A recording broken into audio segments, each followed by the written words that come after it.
The rebel princess. You never see me until I break the rules. Then suddenly, I exist. I was a second born too. You think I wanted to be queen? You'll understand why I can't. Welcome to Point G. Not all of us chose the light. You're part of a genetic anomaly. Time doesn't slow, you speed up. She can manipulate light. He can influence minds with emotion. They listen to him. She can absorb powers. I am the cure to their weakness. He was one of mine. We will burn down the throne. You're strong enough to build something better. Asterisk. The sister of a hero. Secret Society of Second-Born Royals.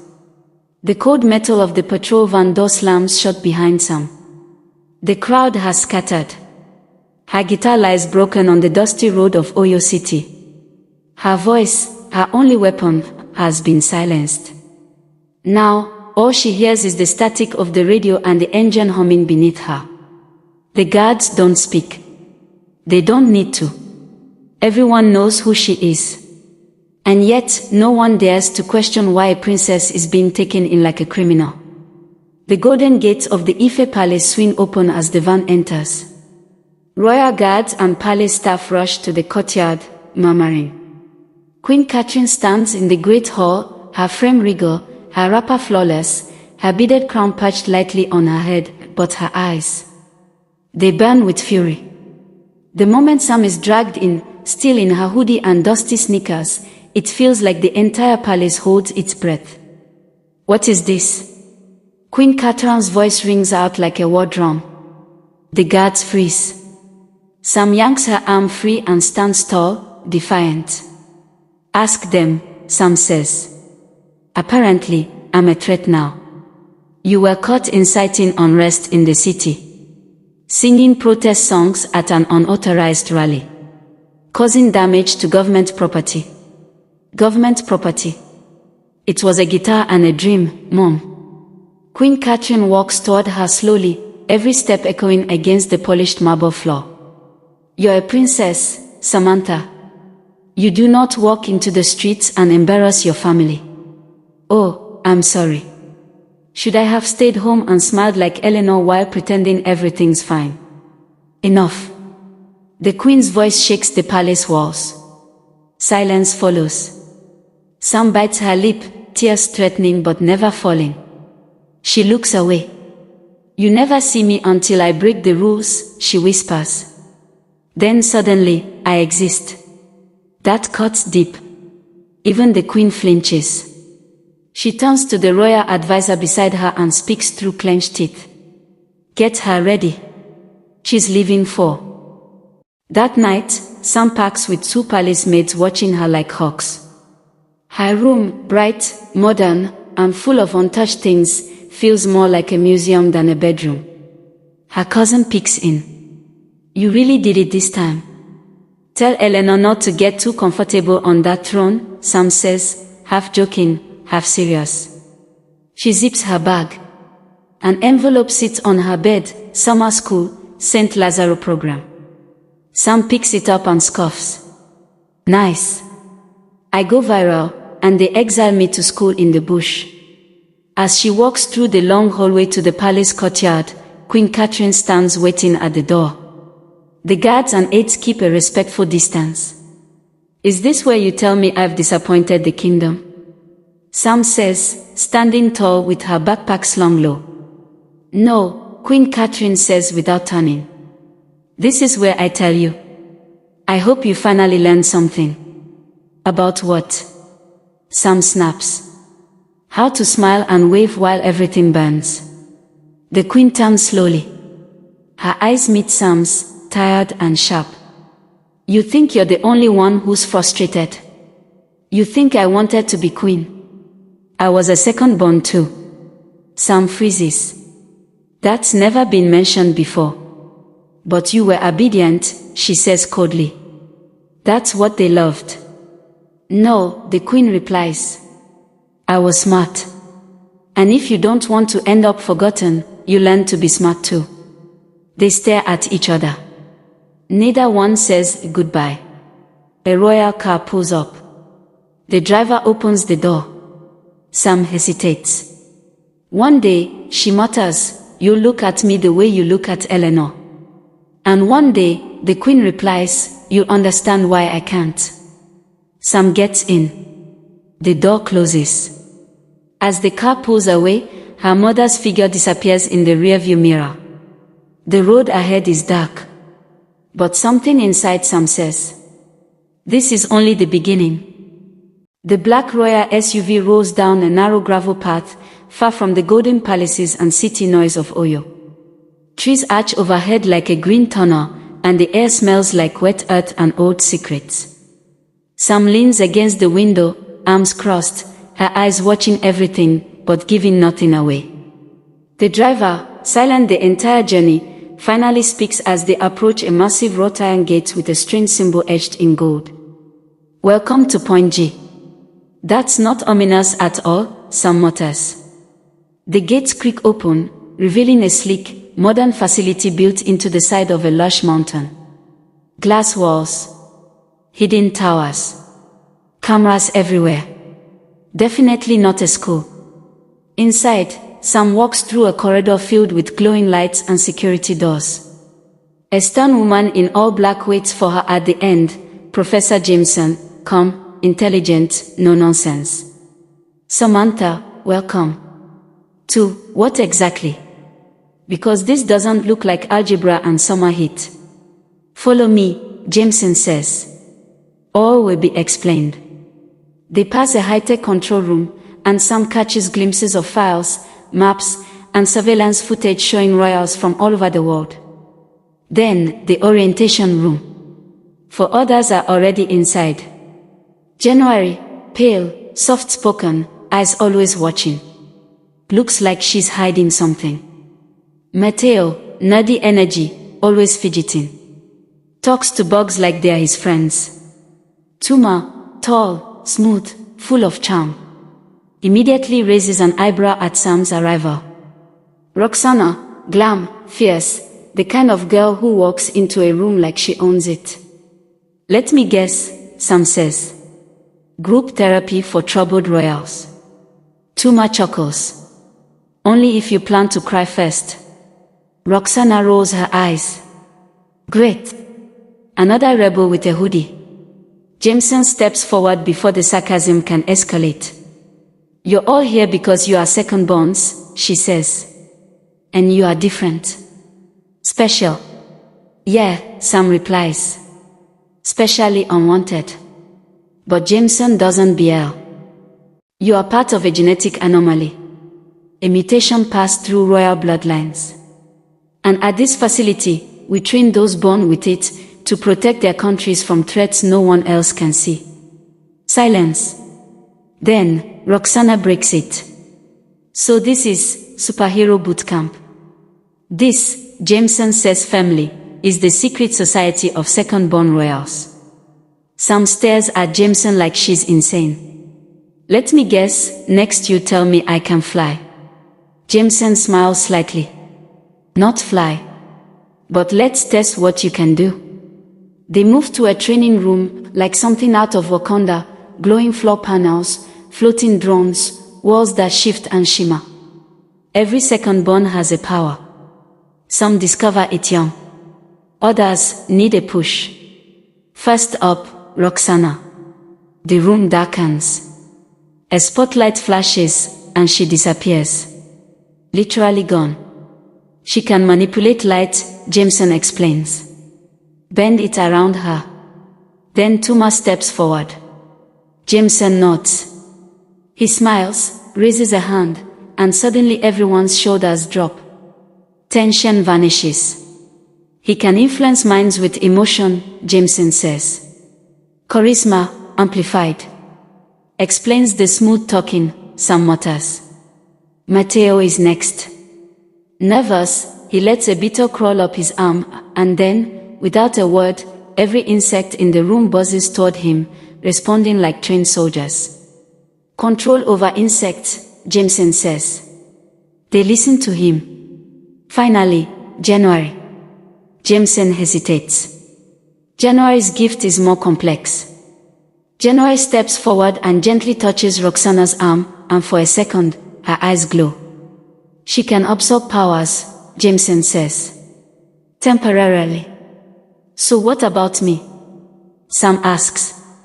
Do I get invisibility or bug-talking powers too? Jameson looks at her. We'll find out tomorrow.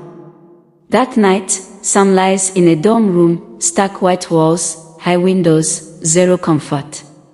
She picks up the landline phone and dials a number she knows by heart. Her mother picks up. Yes. This isn't a school, Sam says flatly. You lied. I did what I had to do, Queen Catherine replies. You weren't ready to hear the truth. You sent me here like I was a problem to fix. No, the Queen says softly. I sent you there because one day, your sister will sit on the throne. And someone will need to protect her from the shadows. Sam grips the phone tighter.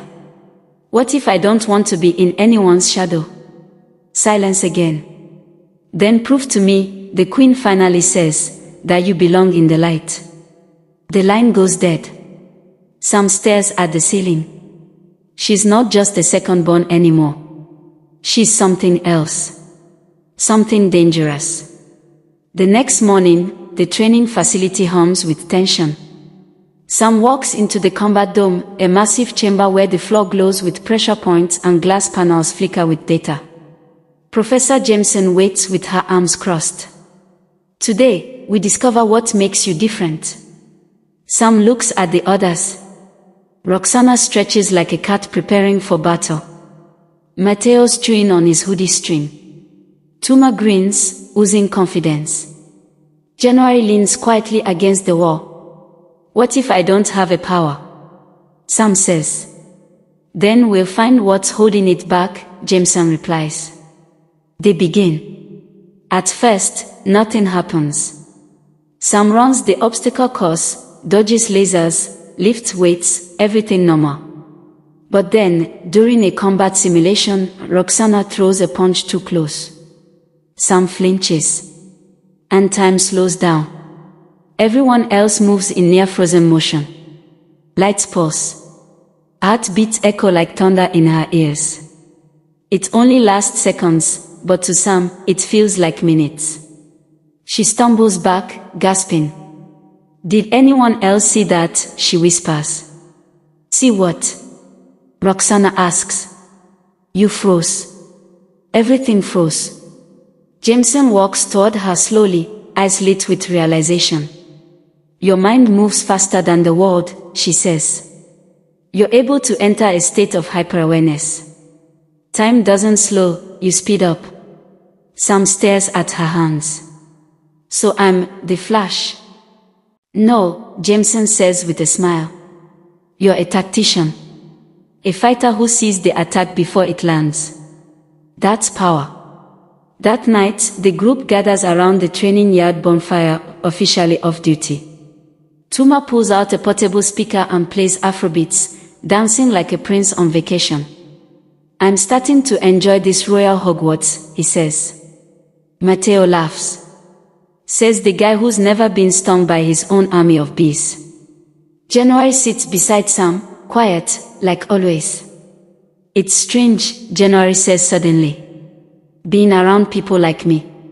Sam looks at her. Yeah. Less lonely. There's a pause. Then. I used to wonder if something was wrong with me, January says. Why I could feel what other people felt. Why I couldn't stop mimicking their moods, their energy. You're not broken, Sam says. You just feel more. January gives a tiny smile. And you run from everything. Sam scoffs. Is that your power? Emotional diagnosis. They laugh. Roxana joins them with a new hair wrap, sparkling and flawless. Let me guess, she says. Bonding moment. Jealous. Sam teases. Please. I bond with no one. I'm too fabulous for that. But her smirk betrays her real feelings. They are not a team yet, but they are getting closer. 2 days later, everything changes. During breakfast, an emergency alert blares across the compound. Screens light up. A royal family in Benin Kingdom has been attacked. Their security systems were disabled. The queen and prince are safe, but shaken. The attacker left a message. You trained us to protect. But not all of us chose the light. Sam stares at the screen. Who did this? Jameson steps forward. A second-born. Former society member. One of our own. She presses a button.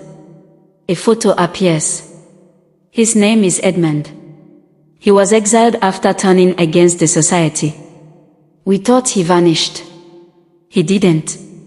So now he's back. Roxana asks. And he's not.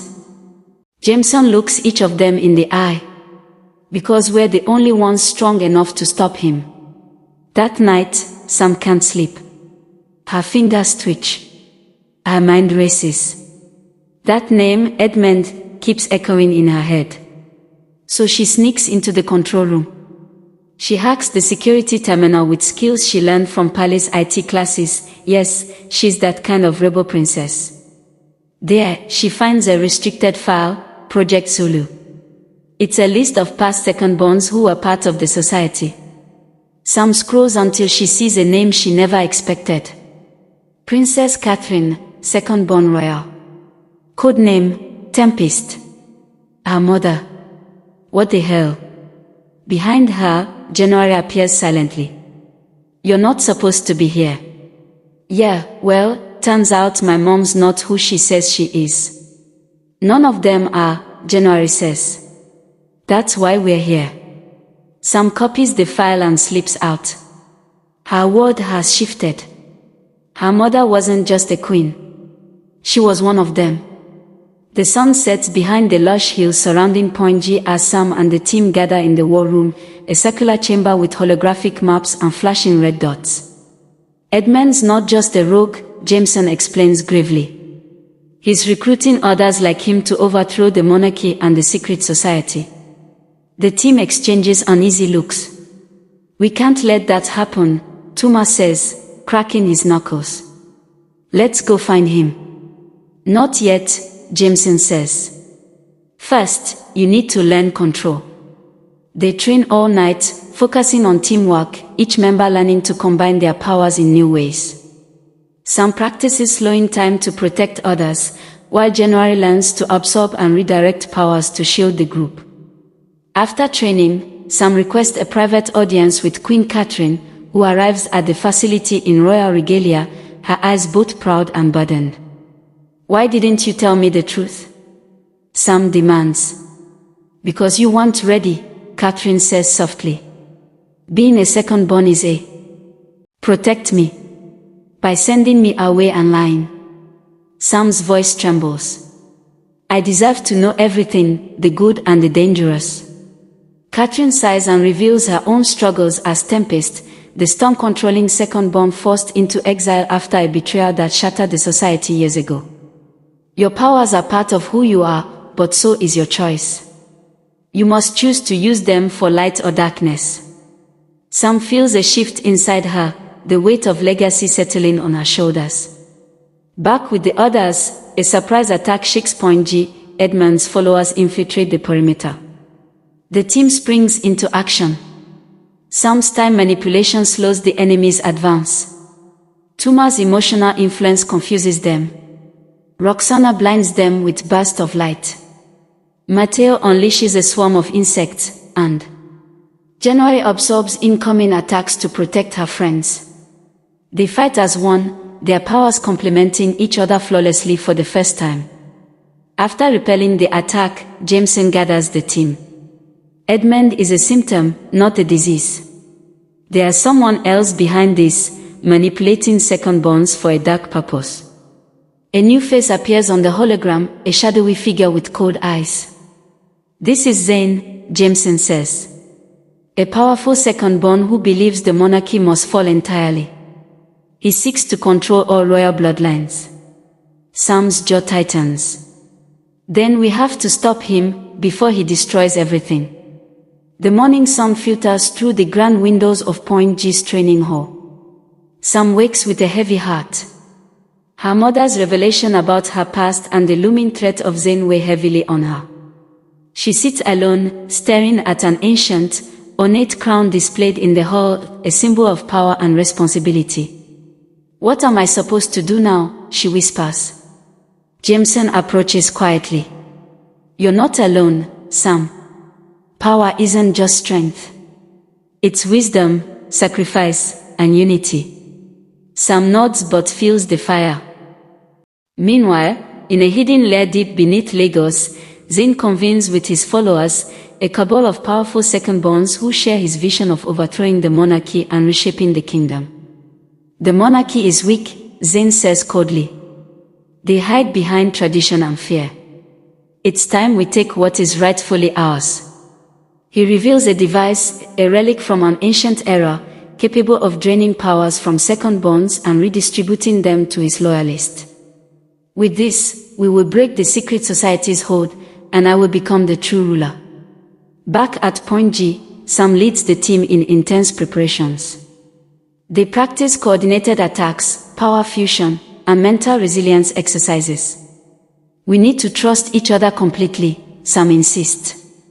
"Our powers only work if we act as one." Roxana, usually fierce and independent, surprises everyone by opening up about her own fears, the pressure to be perfect and always strong. Matteo shares stories of his humble upbringing in the kingdom's outskirts, reminding the group why protecting their people matters. January reveals she has been secretly communicating with a mysterious ally who may hold clues about Zen's weaknesses. Late at night, under the cloak of darkness, Zen's forces launch a bold attack on Point G. The battle is fierce and chaotic. Sam's time manipulation slows enemies, but Zen's device disrupts her control. Tuma's emotional influence clashes with Zen's dark energy, causing painful backlashes. Despite setbacks, the team's unity and courage hold strong. As dawn breaks, Zen retreats, but not before warning. This is just the beginning. The darkness within. Zen's lair pulses with ominous energy. Surrounded by ancient relics and glowing sigils, he stands tall, commanding his followers with a chilling calm. Unlike Edmund's reckless fury, Zen's power is precise, calculated, a cold storm ready to strike. He possesses shadow manipulation, able to cloak himself in darkness, move unseen, and even corrupt the powers of other second-borns. "They call me villain," Zen whispers to a dark mirror. "But I am the cure to their weakness." His greatest strength is his mind control. He can invade thoughts and bend wills, turning friends into foes. This power is draining for him. Each use leaves him physically weakened, vulnerable for moments. Zen's weakness. His reliance on the ancient device. Without it, his powers falter, and his physical form becomes fragile, like glass ready to shatter. Sam watches surveillance footage of Zen. She notices his calm demeanor even in battle, how he never wastes energy. She studies his tactics, slow, strategic, and always one step ahead. She shares her findings with the team. He's not just powerful, he's smart. But if he depends too much on that device, we can exploit that. The team trains harder, focusing on breaking his concentration and disabling the relic. During the next assault, Zen personally confronts Sam. The air crackles with tension as shadows swirl around him, coiling like snakes. "You carry your mother's fire," he says softly, eyes glowing. But fire burns out without fuel. Sam channels her powers, time slowing as she tries to outmaneuver him. But Zen's mind control reaches into her thoughts, whispering doubt and fear. Sam's vision blurs, memories of her mother's secrets flood her mind. She staggers. Suddenly, January steps in, unleashing a brilliant shield that absorbs Zen's dark energy, breaking his mental grip. Zen snarls, retreating just as Tuma and Matteo disable the ancient device with coordinated strikes. Zen is temporarily weakened, gasping for breath, shadows flickering. His followers rush him to safety, but the message is clear. Zayn is powerful but fallible. We have to be smarter, stronger, and united. Betrayal in the bloodline. Back in the hidden sanctuary beneath the mountains of Enugu, Zayn lies still, his body frail, drained from the mental attack and the device's destruction. His loyal inner circle, second-borns warped by pain and rejection, stand in silent tension. His voice is hoarse but commanding. They saw weakness. Good. Now they lower their guard. We rise again, and this time, we don't fight to win. We fight to end. With the relic damaged, Zayn turns to order, forbidden magic, awakening relics buried deep in Igbo ancestral lands, runes carved in stone by ancient second-born royals exiled for their darkness. He begins a dark ritual. His plan, to absorb the power of fallen second-borns and return not just stronger, but immortal. Back in the royal palace of Eliora, Queen Catherine stares at an old painting, herself as a young girl beside her sister, the long-lost second-born who vanished after being denied her place in the secret society. I failed her. Just like I almost failed Sam. Unbeknownst to Sam, Zayn was once close to the family, a child of noble blood, distant cousin to the throne, cast out when his power turned violent. The queen gathers the council of elders. Some argue for surrender. The monarchy's time is over, one noble says. But Catherine slams her staff down. No. The crown does not run. We protect. We fight. Sam begins to doubt everything. After seeing Zayn weaken and escape, she feels shaken. He got in my head, she confesses to January. He knew things about me, things I never told anyone. January hesitates. And then, in the dead of night, she sneaks out. Roxana catches her. Where are you going? To meet someone, January whispers. Someone who says they know what really happened to my brother. I need answers. Roxana lets her go, but follows in secret. January meets a cloaked figure in the forest outside Point G. You said you knew what happened to Julian. The figure steps Efo. He was one of mine. He believed in change. I gave him a purpose. January is stunned. You killed him. No, Zayn says. He died fighting for a future without lies. He places something in her hand, a pendant.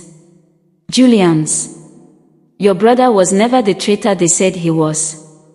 Ask your precious queen about that. January returns to camp. Torn. Angry. Her loyalty to Sam cracks. Days later, instead of another attack, Zayn hacks the kingdom's holographic broadcast network, projecting himself into every home, palace, and screen. I am Zayn of the forgotten bloodlines. They call me villain.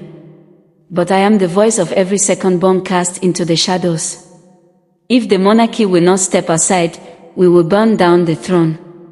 The image cuts. Later, Sam finds herself in the old library of Point G, tracing names of forgotten royals. She sees Zayn's name, once erased from the records. Her own mother signed the removal order.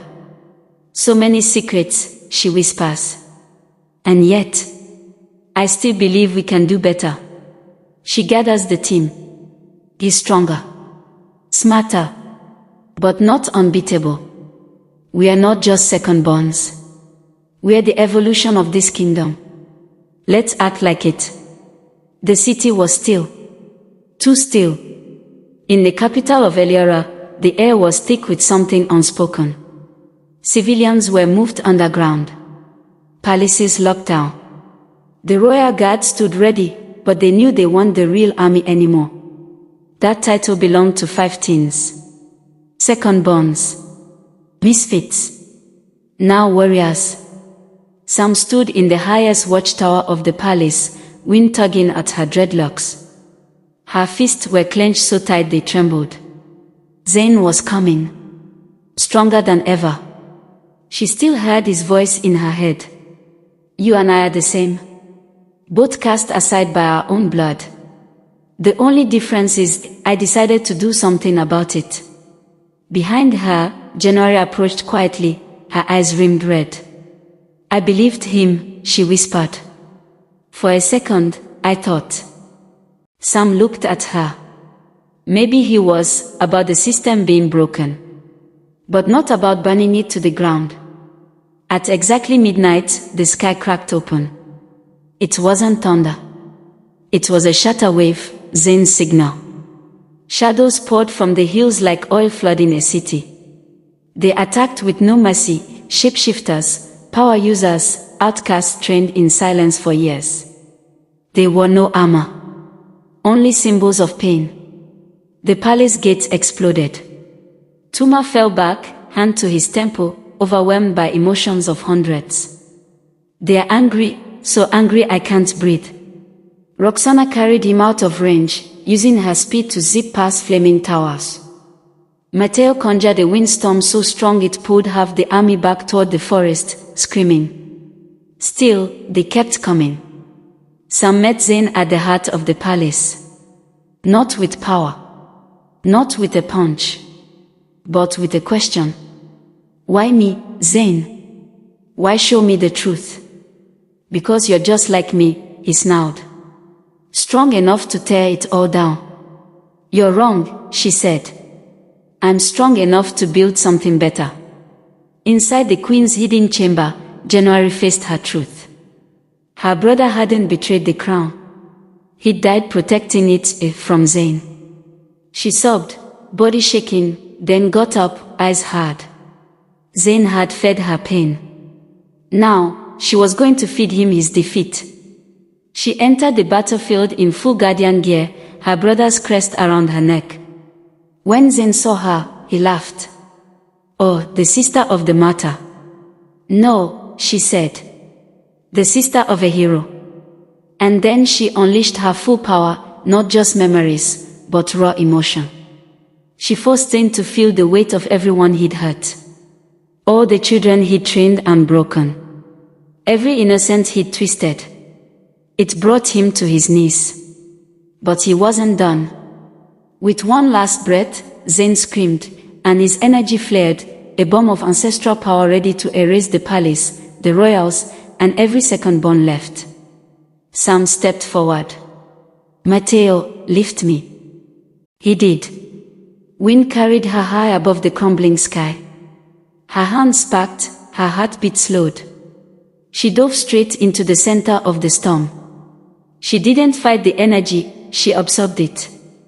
She let it flow through her veins, her bones, her history. Everything turned white.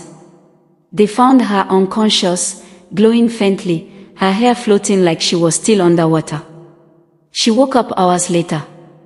Zane was gone, trapped in a mirror dimension built from his own mind, locked forever in a memory loop of the pain he'd caused. The palace was saved. But more importantly, the monarchy changed. Second-borns were no longer secrets. They were legends. Sam, January, Tuma, Roxana, and Mateo became not just guardians, but teachers. Leaders. Protectors of every forgotten child. At the edge of a cliff by the sea, Sam stood with her mother. The queen looked older now. Softer. You were never just my second daughter, she said. You were the light I couldn't see. Sam smiled. Then let's make sure no one else is kept in the dark. In the skies above them, the kingdom's flag was redrawn, 2 stars now, side by side. A sign that no child was ever second class again.